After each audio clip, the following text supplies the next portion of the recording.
This is Jewish Spotlight, a weekly television program presented by Chabad Lubavitch of Long Island, featuring various aspects of modern Jewish life and Jewish culture. Now, here is your host, Rabbi Tuvia Teldin. Shalom. I'm Rabbi Tuvia Teldin, the director of Lubavitch of Long Island, and welcome to the Jewish Spotlight. For today's show, I want to bring you into a world that perhaps you haven't been exposed to before. And it's a world of knowing a little bit about our Jewish history and about where we come from and why we are who we are today. And for this, we've brought somebody who's got tremendous expertise in terms of looking at the whole of Jewish history, and in particular, a part of Jewish history which is still somewhat of a tremendous mystery. That is going back to the times of the Temple, and specifically the Dead Sea Scrolls. For this, I want to introduce Dr. Loren Schiffman. Thank you for joining us. Hi. I understand you're the professor, the Edelman Professor of Hebrew and Judaic Studies at New York University. And I know you've been on PBS Nova and Discovery Channel and Mysteries of the Bible, so you've been around as far as being able to show people a little bit about what the history of Judaism is all about. I hope so. You try? Yeah. Okay. Let's get right to it. Mysteries of the Bible. We're talking about, of course, a belief that we hold very, very dear to ourselves, that the Bible is something, the Torah is given to us by God. I don't think you can get any more of a mystery than that. Yeah, what you're talking about here is the mystery of the human-divine encounter. And this is what really we're talking about in the Bible. The Bible is really a document which tells us not just some stories about some people, but stories about the spiritual development of these people as a result of a direct encounter with God. And that is really the greatest mystery that runs throughout the whole biblical text from beginning to end. Everything else in the Bible is a way of playing out and explaining or reacting to that basic fact of man's encounter with God. Well, you're a scholar. What do you say to other scholars who say that the Bible is written by man, the Bible is written by 4 different people? How do you respond to that? Well, I think one of the things we have to realize right off is that none of those theories is actually proven. Right. That is, there's no way to prove that some human beings wrote the Bible. They're based on an assumption that if you start with the assumption that this is a human document and you do literary analysis on it, you will then determine that there are 4 authors. The problem is if you start with an assumption that this is a divine document, which is what we believe about it, then what emerges from that type of literary analysis becomes irrelevant, because it's not written, so to speak, by a human who operates as a normal human. Right. If so God created a few million people, he could create 4 different styles of literary writing. It's more than that. I sort of joke every once in a while and say that if I had written the Bible, it would have been a failure, because I would have put it together in a very logical way. People would have read it. They would have known about it. It would have been the end of it. The whole genius of, say, the Torah is that it has this strange texture to it, because of the manner in which things are duplicated and brought back, and we can debate why is there an extra word here and learn things from these. The whole idea of a kind of continuous flow of God's revelation through the oral law, this would never have been possible if the Bible was written in a certain sense in a straight-out modern style. Right. So the point is that the very mystery that we were talking about before of God's encounter with man is, in a certain sense, in that strange nature of the text, which I think we do have to admit that had a human being written a book, they would have written in a very, very different manner. And it would have been open for such commentary. Right, and you wouldn't be able to have either this commentary, and you wouldn't have the whole question about the style. The other thing which is important to realize is that actually the documentary hypothesis, the claim that there are all these authors of the Bible, doesn't answer the question it sets out to answer. This is a big problem, because the claim of this thesis is that you have to say there are multiple authors because of different duplications and things like that. I'll still have that question to the editor. If there was an editor who edited the work of 4 authors, why was this guy so incompetent? So the point is that unless you define things differently and start with an assumption, which admittedly is a religious belief, it's not a provable thing, it's a belief that we have. It's part of our faith that God gave the Torah and that the prophets and the other books result from a human divine encounter. Unless you start with that assumption, you won't be able to explain it. And I think it's the reality. Let me ask you a question. Now, you know about the Torah codes. Of course, there was a book recently written about the Bible codes. There are a number of organizations that have been, and professors and universities that have been delving into the dimension of Torah as a code. You say that there's no way of proving the Bible being given by God, but to a certain degree, these Bible codes, if a person looks into it deep enough and believes what's going on as far as the statistical proofs that are going on, there's a tremendous amount of material there. The problem here is whether you can really believe this. And I'll tell you, I have 2 problems with this whole Bible codes thing. First of all, that what we see now, if you sort of prowl around on the internet or check out some of the books that are coming out, is that these books are also being used to prove all kinds of religious ideas, not simply the ones of traditional Judaism or Judaism at all. Christian books are coming out which are using the Bible codes to prove Christian beliefs, and this all makes perfect sense, because the problem is that it seems, at least, that people who apply the codes can find whatever they want because it's ex post facto. Right. Now, the people who do this, they claim that all the other ones, except theirs, are not right. Now, I don't really know why they claim that, because I know nothing about statistics. But I have another problem, which is a more technical problem. And it may even be a bit too technical to fully explain, but let me just say it briefly. Judaism believes that God reveals himself to human beings through, first, the revelation, direct revelation, either at Sinai or later to the prophets, and then through a process of interpretation. That we are able to interpret these texts and understand this divine revelation. Within a certain framework which is given to us also. Right, a specific framework of how to do it. Now, the point is that they're coming along and saying that there's another kind of revelation. And that revelation is a kind of, as I said before, ex post facto, after the fact. You can only know it after the fact. Now, once you say that, first you have a new type of revelation. But second, which is much worse, is what is the meaning of that revelation? Let's take their parade example. They claim that the Holocaust is hinted at in the Bible. Now, what does that mean? Does that mean that God waited until after it happened? I have a hard time with that. Right. To reveal to us that something of this nature was going to happen, and the information was hidden from us somehow? So I have a tremendous theological problem with the question of what does it mean to say that this Torah codes thing is a form of divine revelation? But at the same time, for those who have gone into it, some of the proofs that they bring are really fascinating, and they really bring out a certain dimension. And concerning your first point, as far as it being a new level of revelation, there are many levels, of course, of understanding the Torah. Yeah.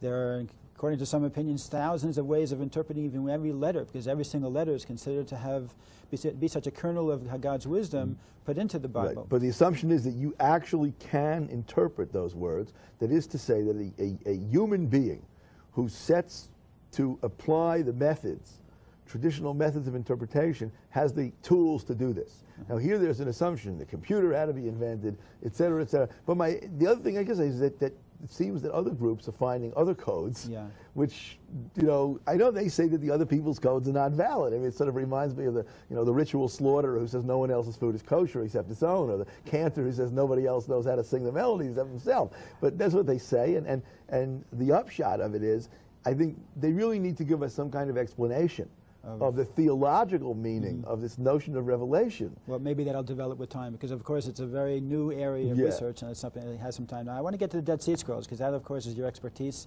Touch on that a little bit. I want to ask you some other questions as well, get your opinion on a few things. Dead Sea Scrolls, it has such a mystifying air about the scrolls. They, of course, go back over 2,000 years. There's been such intense interest over the last 50 years since they were first discovered.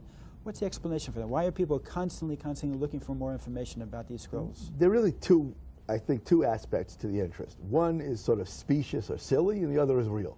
That is, the real one is that it is simply interesting when something from thousands of years ago that did not basically was not known and was not exposed, whether it be this all of a sudden it comes to the surface. Yes, comes to the surface. This or the excavation of Troy or whatever it will be. Simply, the thing is interesting for its own sake. It's important to the history of Judaism. It's also important because of its background. It's pre-Christian, and therefore provides background in a very important historical period. And I think people are just genuinely interested. That's number one. Listen, I know people go to Israel, for instance, for those of us in the audience who've gone to Israel. Right.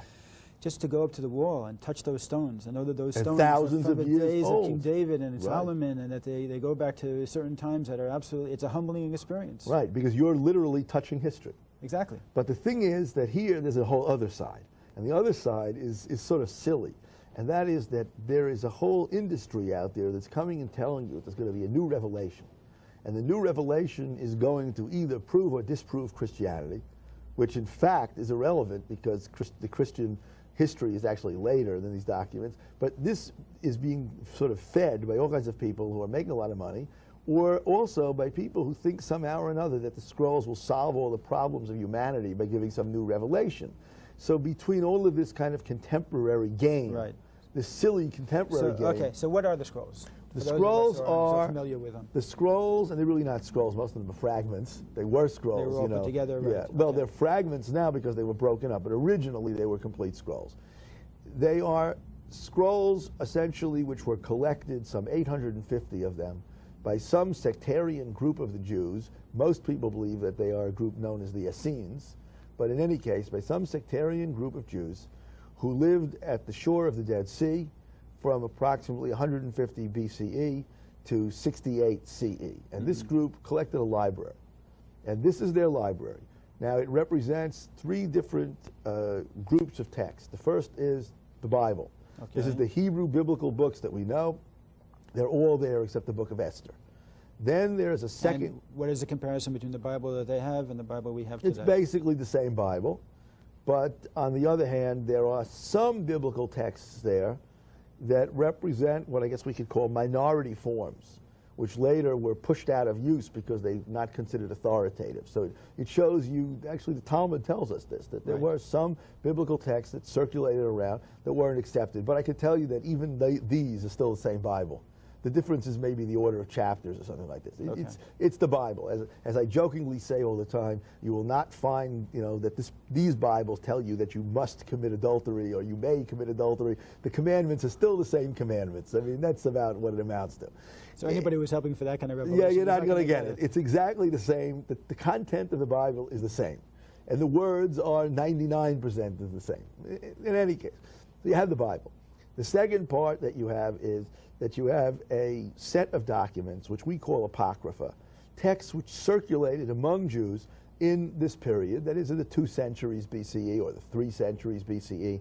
And these were documents used by a lot of Jews because similar texts were found at Masada. So we know many Jews read these. Mm-hmm. The third group is the strange texts of this particular group that gathered them, which was a sectarian group that lived at the shore of the Dead Sea. They had sort of like units throughout the country as well, and it speaks about their own particular procedures for joining the group, their own beliefs, which some of which are quite different. How large a group are they? Well, there must have been several hundred at that center, and there may have been several thousand in the country if we use some estimates from Josephus or other sectarian groups. It could have been a few thousand.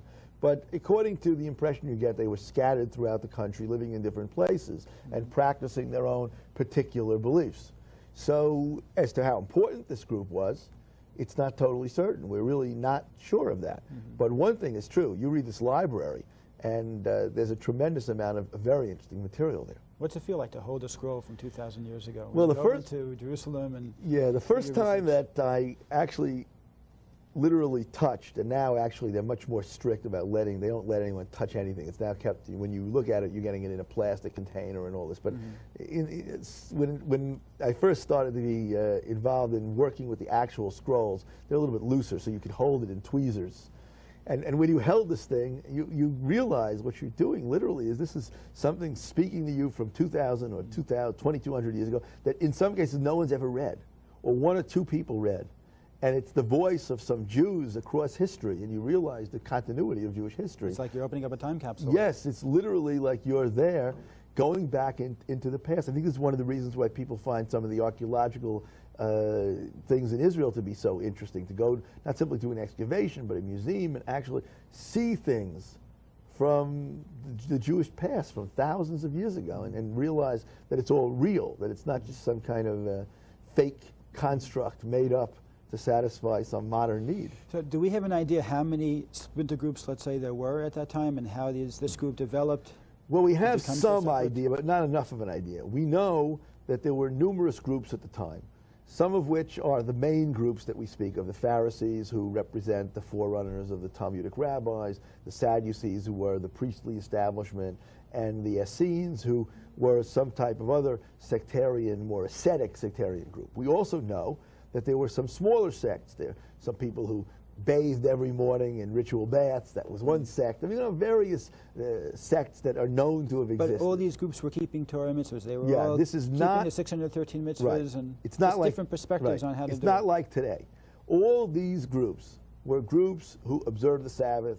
Everyone ate kosher food. And in fact, the groups that were, let's say, call them the splinters, were to the stricter side. And there were people who were coming and saying that the Pharisees, who would eventually pass their traditions to Talmudic rabbis, they're coming and saying, you guys aren't religious enough. You're not doing it right. And the real argument was about how to interpret the Torah. What do the laws really mean? And many of these things were minor matters, very minor matters, but they were exceedingly important to the people at that time.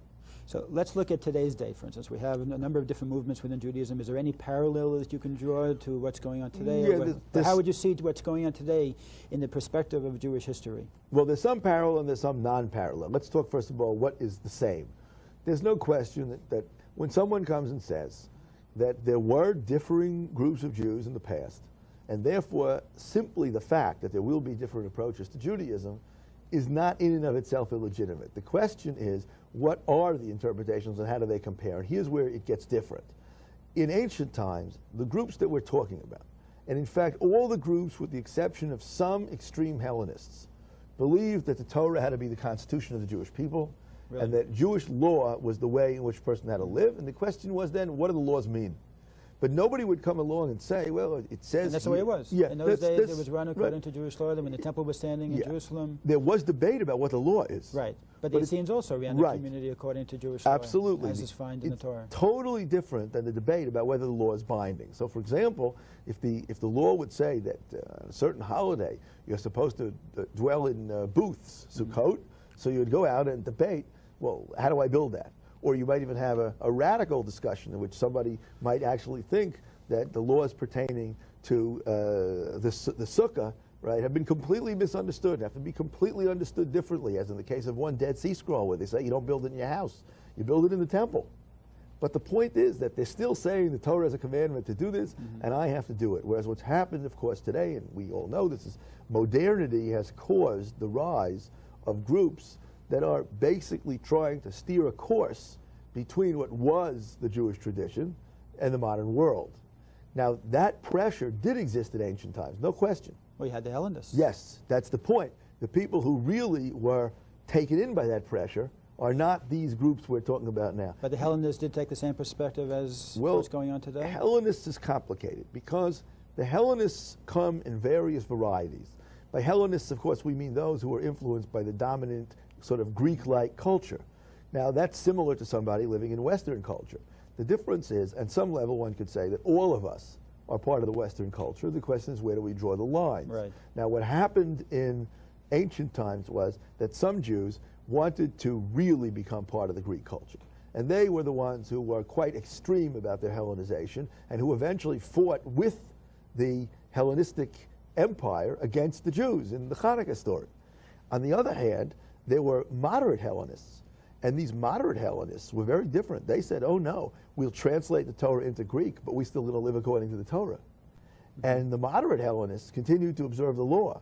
It's just that they understood the Torah in light of the Greek philosophers. Interesting. And to some extent, they paved the way for some of the later medieval Jewish philosophy, when Aristotle will be used to understand the Torah. So the Hellenists came in different varieties also, just as in modern times, the influence of modernity on Jews is different. So somewhere along the line, though, I think it's a question of almost percentage. That is, in those days, there were a small number of people who really wanted to give up the traditional observance of Judaism, and they might have found various ways to do that, either leaving the community or claiming that the law was just an allegory and really didn't have to do it. But the vast majority of those that we observe in the Eretz Yisrael, the land of Israel, arguing over how to observe the Torah in this period are basically all in the category of what would today be called forms of Orthodox Jews. Interesting. How do you think, let's say as a scholar on these issues, 100 years from now, Mashiach I'm sure will be here by then, how will we look back on this era as far as seeing what's going on in the Jewish world today with different branches of Judaism? I mean, we look at it, of course, living in the middle of it, of just different expressions, but from a historical perspective, I'm sure we see also that there's a development here and there's a background, there's a path before and a path afterwards. Well, the truth is, of course, you know, the Talmud says that prophecy is given to fools, but we'll try it anyhow, right? I think we have to realize that the traditional forms of Judaism, in terms of the basic Jewish observances that came under tremendous attack by modernity, came under attack to a great extent because the rabbis and the establishment really didn't know what to do about modernity. And as a result of it, all kinds of movements arose, and some of these movements were successful, because I think one has to admit, for example, that Zionism successfully recreated a Jewish nation in Israel, which is a tremendous thing. Others of these movements have had mixed success and are today in crisis. And what to some extent we're seeing going on is a crisis about the direction of some Jewish groups that seem themselves to realize that their confrontation to modernity led them too far away from tradition. Now, what I think the big question 100 years ago, 100 years from now is going to be, if these movements can somehow be gotten back onto what you might call, in a certain sense, not their original track, but what should be their new track, which is, given the fact that the confrontation with modernity may have led them to draw the lines sometimes in the wrong place, but nonetheless they did save many Jews from complete assimilation, can they now move themselves back to bringing those Jews back to tradition and drawing the line in the right place? And I think for the identity of the movements themselves, there's been such a stark departure from the recognition that they really come from what has always been a traditional Orthodox Judaism. But what's happening now is that the pressure of facing the problems that they themselves are witnessing in their own community of large-scale intermarriage and assimilation is causing them right now to lash out against traditional Orthodox Judaism. Why? And its practice. It's a frustration, I think. And what now we may or may not see, and looking back, from 100 years, right, it will all depend. We may see disintegration in which Jews simply can no longer function together. But hopefully what we'll see is the beginning of a realization. And it may take a little while because the frustration may go on for a little while, but the realization that what you've got to do is get back on track yourself rather than lashing out at what essentially is the movement which has maintained the tradition. You have to get yourself back on track. And we do see some of this when you look at some of the things that are going on in things like Campus Hillels and some synagogues and the day school movement. The revival of the Baal Tshuva movement and Lubavitch, the Chabad houses growing all over the place. But I'm saying the revival, but I'm saying the revival among the other movements towards tradition, because that is starting to happen. And that may happen, and then they can, let's hope, I mean, who knows if it's going to happen, that the frustration, which is causing a lot of today's let's sort of say disunity, may be able to be put behind them, and they'll move back towards moving towards. I just want to mention also, I don't know how you feel about it, but the Rebbe pointed out and spoke very strongly about that we live in a very exciting times. There was a time that really we just have to open our eyes to see that from a historical perspective. It's a time where there's no Jewish community in the world that is not able to practice Judaism as they wish, which our grandfathers never was such a period. Never was such a period in the world. A period of the world where the Rebbe pointed out we need to open our eyes to see the tremendous accomplishment we have today, even with all the problems and all the conflict. But there's an ironic fact, and that is that today in America, where in a certain sense everybody's free to practice Judaism, I think one of the things that we don't understand, we in essentially the Orthodox community, that to some extent many Jews are actually imprisoned from practicing Judaism by the environment in which they're operating. And I think that this is one of the reasons for this tremendous frustration, because the frustration and the antipathy that you hear so often to orthodoxy is actually a result not of antipathy in reality, it's a result of a kind of imprisonment, knowing, look at the frustration of knowing you are part of a community which is assimilating. You know there's only one way to stop assimilating. It's day school education, which they finally come to recognize. It's religious practice. You know it, but you can't do it. There's something stopping you from doing it. So instead of facing that reality and doing something about it, the first step is to lash out against the people who are doing it. I hear what you're saying. What I'm saying is that the next step, agree with you, the next step would be to move beyond that, and try and say, let's get back and do it. The main thing is, I think we have to all work on unity. I mean, there's obviously a lack, to a certain degree, also of respect of one to another, and I think with that would be a first step to trying to work together. Because to bring Mashiach, to bring the world, to make the world a better place, we need to be able to talk. We need to be able to work together.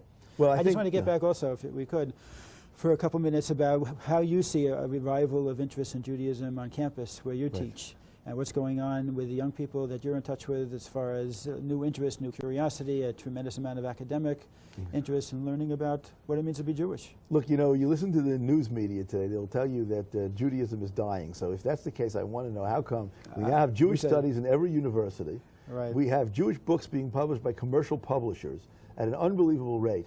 Right, it's obvious that there's tremendous interest in Judaism, and the whole thing is a myth. They're saying it's dying, or they're saying that in numbers we're perhaps not as great in numbers as well, we would like to say. They're saying both of these things, but I mean, because the Jewish community is flourishing in many ways. It's just This is what I'm unfortunate, saying. and this is of course where Lubavitch comes in greatly, that we have a tremendous amount of unaffiliated people that are losing out on the tremendous the enlightenment, or I should that's say the going on. flourishing that's going on in Israel and here. I think that there is an unbelievable interest in Jewish topics today of a kind that never existed before. I agree. And this somehow or another, right, shows that there is something wrong with all these surveys. Yeah. That's what I'm saying. There is something wrong. Take Kabbalah or Jewish mysticism. Right. That's something that people are very interested in, and from a secular perspective. Here's an area, right, where you've got, imagine, who would have imagined, let's put it this way, right, who would have imagined in 1820, when they first started talking about the idea in Germany, where they never succeeded in having universities teach Jewish studies, that today people would be, right now in this country, university people would be translating the Zohar, the new translation, because the old one is worthless, being made of the Zohar right now, so that people in universities who are studying this work, who don't read Aramaic, can understand it. Who would imagine there'd be courses all over the country in this type of subject? Now, if we would go through all the subjects, nobody ever would have dreamt, whether it's studying Hebrew, all these things, and whether it's doing it in the universities or doing it in various kind of other Jewish studies programs. So I think that really there is a tremendous flourishing going on right now. Yeah, there's no question about it. We're in a time period that's so exciting, and of course part of what we try to do in this program, and part of what our Chabad houses try to do, is to encourage people to look into that. You know, there's so many people out there who are so hesitant to take that first step. Well, that's what I was saying before, that they have imprisoned themselves. And the prison that they're in tell everyone has to get liberated. Right. This is where the problem that we face, is to get people to realize that they don't have to stay in that prison. But that prison may be as difficult for them as the prison of anti-Semitism it's an identity was, to a certain degree. Right, was into somebody else. Well, Dr. Schiffman, I want to thank you very much. It's always a pleasure, and I hope that we'll have you on in the future. It's a fascinating area of study, and I wish you a lot of success in your continued studies and all of your writings and television appearances. And in the meantime, we just, of course, want to tell everybody out there that we want you to take Dr. Schiffman's advice. Please break out of that mold, look into something. Don't accept what other people may say to you as far as Judaism is this or that, or this person does this, or so forth and so on. Look into it and judge it on your own merits and your own perspective with your values, and see what it can do for you and for your family and for your marriage and for your children and for your home. And I think that's really the key, is to find out, what does it mean to me? If God came to me today and told me that this is something of importance, then this is something that I know and I can believe is going to add an extra dimension to my life, which these days is just so important, because that spiritual dimension, that dimension of morality is not always there. So in the meantime, we'll see you next month. And don't forget this Jewish Superphone also, 76 Super. Have a great day, and it's been a pleasure.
Simchu besimchas hagiulu, hinei Moshiach.